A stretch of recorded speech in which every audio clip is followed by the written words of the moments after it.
आदाब। KP news 24/7 में आपका स्वागत है। मैं हूं मुस्तफ़ा आदिल। सबसे पहले देखते हैं मुख्य समाचार। आरएसएस की मुस्लिम शाखा ने कर्नाटक की लड़की का किया समर्थन।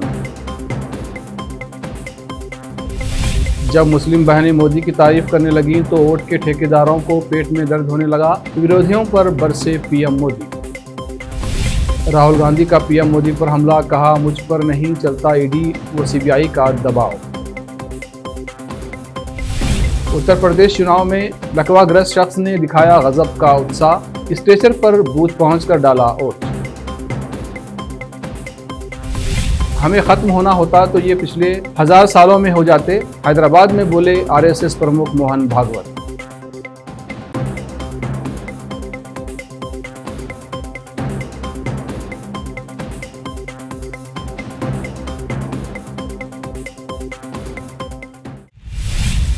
अब समाचार विस्तार से। कर्नाटक हिजाब विवाद को लेकर कर्नाटक उच्च न्यायालय में 3 न्यायाधीशों की खंडपीठ मामले की सुनवाई कर रही है। कर्नाटक हाईकोर्ट की फुल बेंच की सुनवाई में मामले को लेकर कोई अंतरिम फैसला जल्द आ सकता है, क्योंकि मार्च 2022 में राज्य बोर्ड की परीक्षाएं होनी हैं और विवाद के कारण अभी पूरे प्रदेश में स्कूल कॉलेज बंद किए गए हैं। इससे विद्यार्थियों को बहुत नुकसान उठाना पड़ रहा है। ऐसे में हाईकोर्ट फिलहाल सभी पक्षों की सहमति के आधार पर कोई अंतरिम आदेश जारी कर सकता है। संसद में प्रधानमंत्री नरेंद्र मोदी की ओर से तेलंगाना राज्य के ताल्लुक से गलत टिप्पणी करने पर जहीराबाद में विधायक के माणिकराव के साथ टीआरएस पार्टी के सीनियर लीडर्स और नौजवानों ने काले रंग के झंडे को बुलंद करते हुए बीजेपी सरकार के खिलाफ नारेबाजी करते हुए धरना दिया और पीएम नरेंद्र मोदी का पुतला जलाया। विधायक माणिकराव ने कहा कि केंद्र सरकार राज्य तेलंगाना के साथ सौतेला सलूक कर रही है। इस अवसर पर टीआरएस के युवा नेता मोहम्मद तनवीर, नगर अध्यक्ष सैयद मोहिउद्दीन एच रामलू, सुभाष याकूब अली अहमद, सबीका मुनीपाल के काउंसलर के जहांगीर कुरैशी, एमडी यूनुस अब्दुल्ला, एमडी गौस के अलावा दूसरे उपस्थित थे। केपी न्यूज़ के लिए खुसरो अहमद की रिपोर्ट।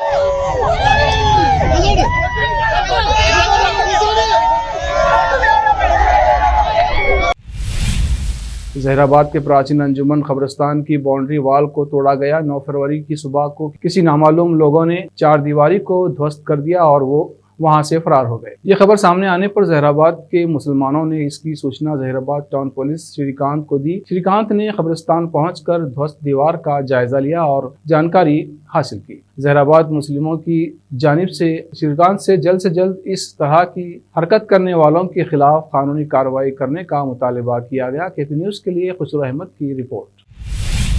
कर्नाटक से शुरू हुए हिजाब विवाद पर राजनीति लगातार बढ़ती जा रही है। इस बीच राष्ट्रीय स्वयंसेवक संघ की मुस्लिम शाखा ने कर्नाटक की छात्रा बीबी मुस्कान खान का समर्थन किया है। संघ ने कहा कि हिजाब या पर्दा भी भारतीय संस्कृति का हिस्सा है। आरएसएस मुस्लिम विंग मुस्लिम राष्ट्रीय मंच ने हिजाब पहनने की बीबी मुस्कान की याचिका का समर्थन किया है और उसके आसपास के भगवा उन्माद की निंदा की है। पत्रकारों से बात करते हुए मुस्लिम राष्ट्रीय मंच के अवध प्रांत संचालक अनिल सिंह ने कहा कि वो हमारे समुदाय की एक बेटी और बहन है, हम उसके संकट की घड़ी में उसके साथ खड़े हैं। मुस्लिम राष्ट्रीय मंच ने अपने बयान में कहा कि हिंदू संस्कृति महिलाओं का सम्मान करना सिखाती है और जिन्होंने जय श्री राम का जाप किया और लड़की को अंतकित करने की कोशिश की वे गलत थे। बयान में कहा गया कि लड़की को हिजाब पहनने की संवैधानिक स्वतंत्रता है। अगर उसने कैंपस ड्रेस कोड का उल्लंघन किया था तो संस्था को उसके खिलाफ कार्रवाई करने का अधिकार है। प्रधानमंत्री नरेंद्र मोदी ने पश्चिमी उत्तर प्रदेश के सहारनपुर में अपनी पहली रैली को संबोधित करते हुए कहा कि यूपी के लिए भाजपा की सरकार जरूरी है। प्रतिद्वंदियों पर हमला करते हुए पीएम मोदी ने यह भी कहा कि अगर यूपी में वंशवादी दल सत्ता में आएंगे तो कोरोना की वैक्सीन सड़कों पर बेची जाएंगी। पीएम मोदी ने कहा, अब लोगों ने तय कर लिया है कि जो यूपी को विकसित करेगा, जो यूपी को दंगा मुक्त रखेगा, जो हमारी माँ और बेटियों को डर से मुक्त रखेगा और जो अपराधियों को जेल में रखेगा, लोग उन्हें ही वोट देंगे। प्रतिद्वंदी समाजवादी पार्टी और उसके सहयोगियों पर निशाना साधते हुए प्रधानमंत्री ने उन्हें घोर परिवारवादी कहा। लगे हाथ उन्होंने कहा, अगर वे लोग सत्ता में होते तो आज भी सड़क पर वैक्सीन बेचे जा रहे होते और आप लोग कोविड के साथ जिंदगी और मौत का खेल खेलने के लिए मजबूर होते। उन्होंने मुजफ्फरनगर और सहारनपुर में हुए दंगों का भी जिक्र किया और समाजवादी पार्टी को दंगावादी करार दिया।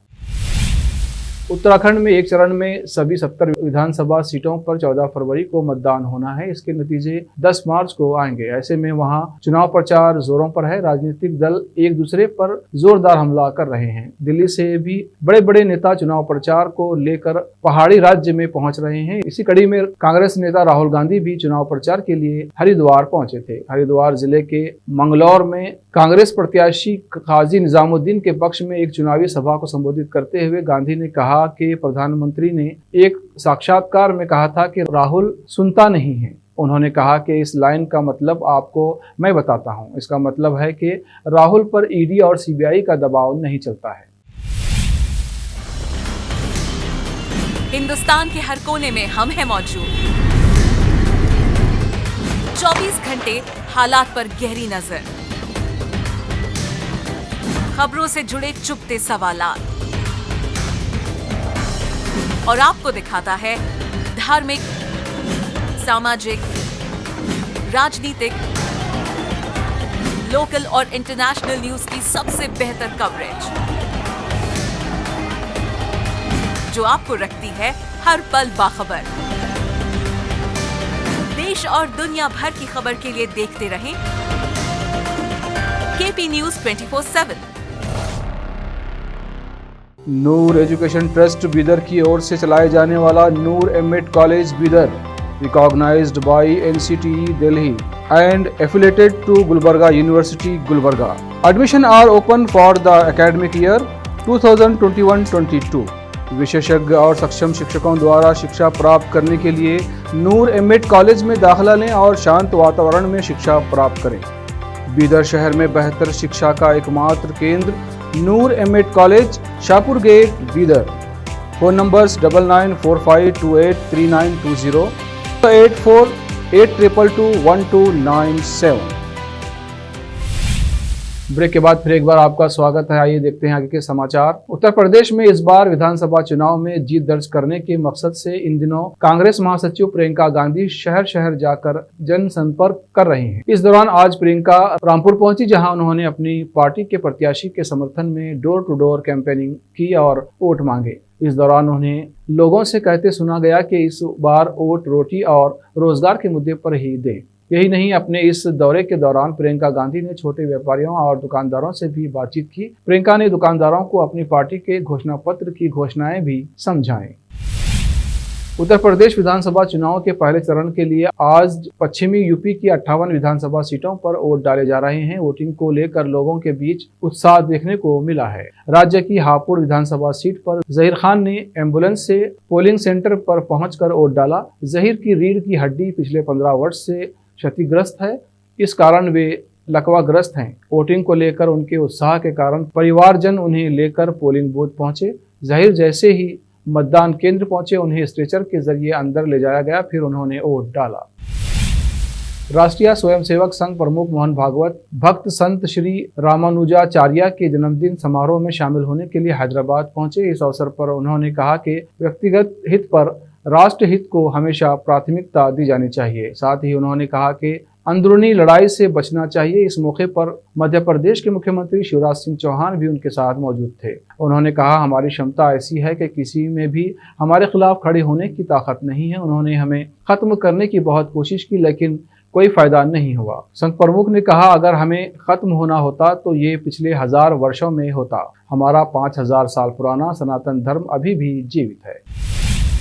आर्यन खान ड्रग्स केस में एनसीबी पर लगे करप्शन के आरोपों की विजिलेंस जांच लगभग पूरी हो गई है। जांच के आखिरी दौर में एक बार फिर एनसीबी के 3 अधिकारियों को एनसीबी विजिलेंस टीम ने पूछताछ के लिए दिल्ली बुलाया है। दिल्ली में आर्यन खान ड्रग्स कनेक्शन मामले के तीनों तत्कालीन जांच अधिकारी आशीष रंजन प्रसाद, वीवी सिंह और समीर वानखड़े से आखिरी दौर की पूछताछ बारी बारी की जाएगी। आशीष रंजन को 11 फरवरी यानी कल दिल्ली में विजिलेंस जांच का सामना करना है। ये उनसे तीसरी बार पूछताछ की जा रही है।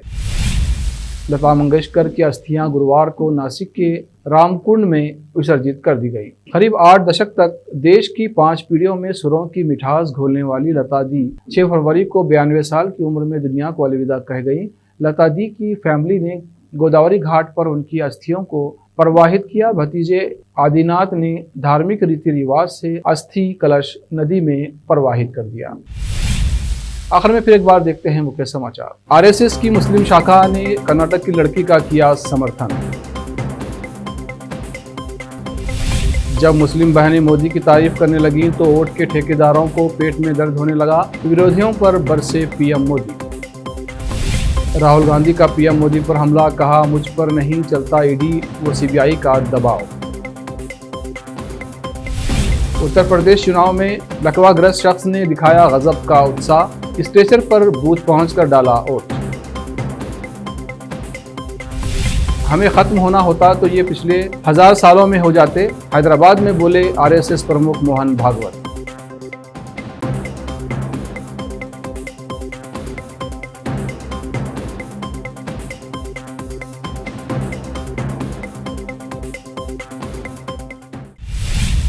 केपी न्यूज़ में अब तक के लिए इतना ही। देश प्रदेश के समाचारों के लिए देखते रहिए केपी न्यूज़ 24/7। धन्यवाद।